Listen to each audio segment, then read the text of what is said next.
Rocket Boy Reviews, and I am in yet another Volkswagen Golf. So what I have here is a 2018 Mark 7.5 generation of the Golf GTI, and I'm really curious if this is actually a better car than the Golf R. Crazy idea, but you know, let's find out. Alright, so a little back history on the Golf GTI name. The first Golf GTI, which was called the Mark I, was made in 1975, almost 50 years ago. And that is one of the most sought after Volkswagens you can buy, because they only made them for a little bit, I think, and they only made 5,000 of them. That car also has only just a 1.6 liter engine and only makes 108 horsepower. Now this car has a 2 liter turbocharged 4-cylinder engine that makes 230 horsepower, more than double the original Golf GTI. That's obviously thanks to the 50-year span pretty much that this car has been around for. But yeah, very cool history, and we love the GTI. Alright, so on to performance of this car. As I just said in the history part of the review, this car has a 2 liter 4-cylinder turbo, and it makes 230 horsepower, which it actually can put down pretty quickly. I mean, it takes off pretty good, especially with that double clutch transmission, which I'll get to right now. Alright, so this car actually has a double clutch transmission in it, believe it or not, a 7-speed double clutch transmission. And as you just saw there, it shifts very, very quickly. I believe this is the same system as the, well, I mean, Volkswagen owns Audi, so I'm going to assume it's a very similar system in the Audi double clutch systems. It's not nearly as fast as the S7 per se, because that's like extremely refined to be as comfortable as possible. But this car actually has a 7-speed double clutch transmission in it, and I had no idea that this car it goes. I had no idea that this car came in a double clutch transmission, but really cool. The R that I reviewed had a manual in it, and this also comes in the manual, so I'm really curious of what the manual in this car feels like. I might have one of those coming up too. Right, so on to driving comfort. This car is actually pretty darn comfortable for what it is. It's a little bit more comfortable than the Golf R, and I kind of like that. It's a more comfortable car. I mean, you can't complain, right? But yeah, very nice driving comfort. The seats are very nice, very comfortable seats. They don't like hook you in that much as I would like, but they're very nice, very comfortable. I also like the plaid checker that you guys will see in a minute here with the interior shot. But yeah, not a bad car. It's a pretty comfortable car. Alright, so on to the Walkaround. Like the Golf R, these actually have the 18-inch alloy wheels. These are actually the stock GTI wheels that were on the Golf R. Those are the stock 19s, but it actually had the 18s. Get your GTI badge there. Very nice car. I love this actually black paint. You don't really see many GTIs in this black paint. You usually see them in white or a red. I really like it though. It really suits it. Also the 2 chrome exhaust pipes. Not the quad like the Golf R, but I like the simplicity of it. There's also the Rabbit edition, as you can see here. I also have that GTI badge on the side, obviously. Very nice car overall. I don't mind it at all, actually. Very cool. Very clean, very simple. Love it. All right, so stepping into the interior of this Golf GTI, you remember these very nice plaid seats to tell you that you were in the Rabbit edition. You can see it there, the little Rabbit badge. Very nice. Stepping in, you remember this very nice wheel. I think this is the exact same wheel as the Golf R, I'm pretty sure, but obviously it doesn't say R, it says GTI. The owner has also added these paddle extensions. Very, very, very cool. Not digital display, but you can't ever go wrong with an analog display, of course. I like to see those gauges move and not on a screen. Very nice. DSG, obviously, because you have the paddles obviously there. Very simple design. Very nice interior. I like the plaid a lot. Okay, so being a Golf, you obviously have back seats, and these back seats are really nice. You have that same plaid design as you in the front seats because this is the Rabbit edition. And just like the Golf, there's tons of headroom, tons of headroom and tons of knee room, which you obviously can't go wrong with. You also have your own vents, just like the R. Same in back interior of the R, but just because this is a Rabbit edition, you obviously have these beautiful plaid seats. But that's really the only difference. Same, and a very nice interior, no doubt.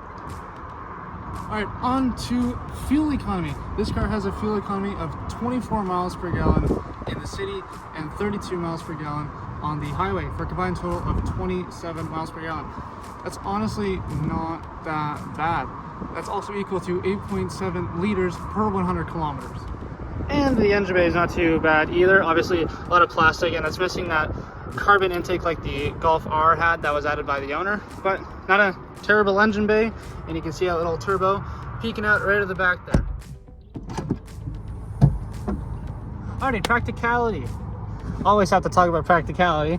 So this car actually has a really good practicality, a 22.8 cubic feet of space, but it also has when the seats are folded down, it has a total back trunk area space of 52.7 cubic feet of space.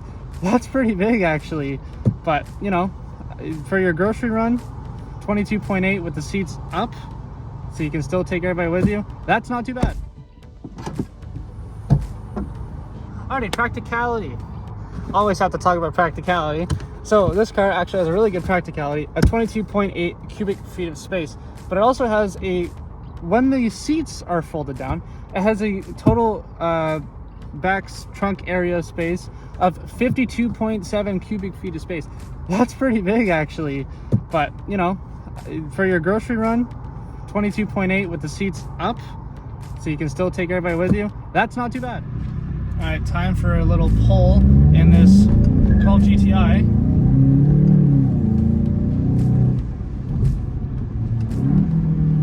Not bad. Now, it's not an unbelievably fast car, and it's nowhere near as quick as the Golf R, but the double clutch transmission definitely helps about it, but not bad actually. For a hot hatch of this price range, it's not bad. Okay, so what I like about this GTI, now I like this double clutch transmission system. It's very nice. I kind of honestly like it more than a manual in this car. It just kind of makes sense because this is a city car. I completely understand the manual, and I love manual cars. I mean, my own car is a manual, and I live for manuals, but I like the double clutch in this car better than the manual, so that's what I like about it. The climate control system and all this stuff is really easy to work. Also the navigation's also very nice too, very good depiction of everything. Also this steering wheel is actually really comfortable and everything. Yeah, not bad at all. Very good overall car. Okay, so what I like about this GTI, now I like this double clutch transmission system. It's very nice. I kind of honestly like it more than a manual in this car. It just kind of makes sense because this is a city car. I completely understand the manual, and I love manual cars. I mean, my own car is a manual, and I live for manuals, but I like the double clutch in this car better than the manual, so that's what I like about it. The climate control system and all this stuff is really easy to work. Also the navigation's also very nice too, very good depiction of everything. Also this steering wheel is actually really comfortable and everything. Yeah, not bad at all. Very good overall car. Another thing I should note is this car has an absolutely amazing reliability star rating. 4.8 stars out of 5. 4.8! That is amazing. I think the Golf R, if I remember correctly, was 4.5 stars. Now, I'm going to guess that it has a lower reliability rating because it has more power and it's an R. And it's all-wheel drive, yada, yada, yada. The simplicity of the front-wheel drive of this car, it definitely helps that, but 4.8 stars out of 5, that is crazy. Okay, so things that I don't like about this car. Now, I know I go on about this all the time, but the paddles are connected to the steering wheel. I wish they were connected to the steering column. Again, as I always say, that is a personal preference thing, but it's not bad. I just don't like having to reach my hand around the steering wheel when I go to shift, when I'm turning on like a light per se. I mean, yeah, I know at that point I'd rather well just put it in automatic, but I want to be able to hit the paddles with no problem. Just a personal thing. I'm also not a big fan of how touchy the brakes are. I know a lot of some cars, it kind of makes sense for it to have touchy brakes, but a lot of people would be daily driving these GTIs, and I know a lot of people that daily drive these GTIs. The owner of this car is one of them, and the brakes are pretty damn touchy. I bet you I can get used to it, but just at the end of this car and driving it right away, as soon as I put my foot on the brakes, I was like, whoa, that's a lot of brakes all at once. It's not a big deal. Another thing, I don't like the analog gauges. I mean, I do like them. I shouldn't say that. I do like them. They're just nowhere near as informative as the digital gauges that was in the Golf R. Overall, not bad, but it might be just a personal thing also. I kind of wish it was digital, but you also can't go wrong with analog gauges. One more thing, this car also has that start and stop feature when you come to a complete stop. Now, I've never been the biggest fan of that because, well, you take your foot off the brake and then it has to start up again and then you go. It's not a big delay, but I kind of just like, you're sitting there and you're all in silence and all of a sudden you're just like, and then you go. I know that's a terrible representation, but I'm not a big fan of it. Also, another personal thing. A lot of these things that I don't like about these cars are personal things because it's my list of why I don't like them. Yeah, but I mean, overall, as I said before, not a bad car, and I would still definitely recommend buying one. Alright everybody, so that's going to do it for this review of the 2018 Golf GTI. Thank you so much to start with. Thank you so much to the owner, Jake. I'll be dropping his Instagram in the description below. Please give him a follow. This is a really, really, really cool car, and I really appreciate the trust and letting me driving it. And I did really like it. So, big question here. Is the GTI better than the Golf? Well, the GTR starts at around $30,000 Canadian, while the Golf, well, this is the 7.5 generation, not the new ones, while the Golf starts at right around $50,000. So is the Golf R worth $20,000 more than the GTI? I'm not too sure. I actually don't think so. This might be the better car. It really depends on what you're looking for. Obviously this car is the more, I think personally, being a front wheel drive car, this car is actually more fun than the Golf R. Maybe it's because the Golf R wasn't a manual, or it was a manual and this isn't a manual. I don't know what it is. It's with the double clutch transmission, and it's way more intuitive. It's way more involved and way more satisfaction that you get from going through the gears with a double clutch. But I don't know. I actually, you know what? It might be the better car. Might be a interesting opinion, but I don't know. I'll have to really do a double clutch transmission in the Golf R to be 100% sure. But I kind of did actually like driving this more than the Golf R. Anyways, thank you so much everybody for watching this video. If you liked it, do all the YouTube stuff as you do before.